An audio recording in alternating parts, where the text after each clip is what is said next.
సృష్టి ప్రారంభానికి ముందే, వినాశనం పుట్టుకకు ముందే ఒక అవమానం జరిగింది. ఆ అవమానం లోకాలను కదిలించింది. ఒక అవమానం పొదియ కాదు, నియ్యనే సంఘటన. దక్షుడు ప్రజాపతి అధికారంతో మత్తెక్కి ఒక మహాయజ్ఞాన్ని ప్రారంభించాడు.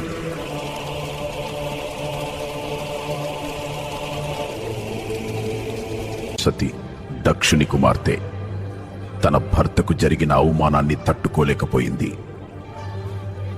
అనస్తతకు నైట్ రెంటిమెంట్లో చందేలేమా, నీకు ఎక్కడ చోటు లేదు, నీ భర్తకు ఆహ్వానం లేదు. అలాగా తంకల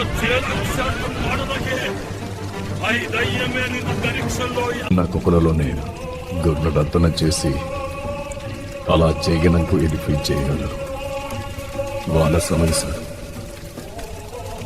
రైతును మూసిన నేరేం సాధికన్నా నక్షతి అగ్నిలో లీనమైందని వార్త కైలాసానికి చేరింది.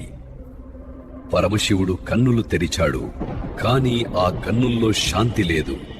ఏదనోన గ్లోమున్న ఒక కుబర విందులు యాకంలో ఊదుతున్నారు. అతని యాజ్ఞలు కాలసిన కిమడకులేదు. నిలువాచాలు విషమంగా దశమరాజు సంతో ఉన్న ఆకులకు నిర్ణయక రైతును పురుస్తే మొయలేమన్నారు.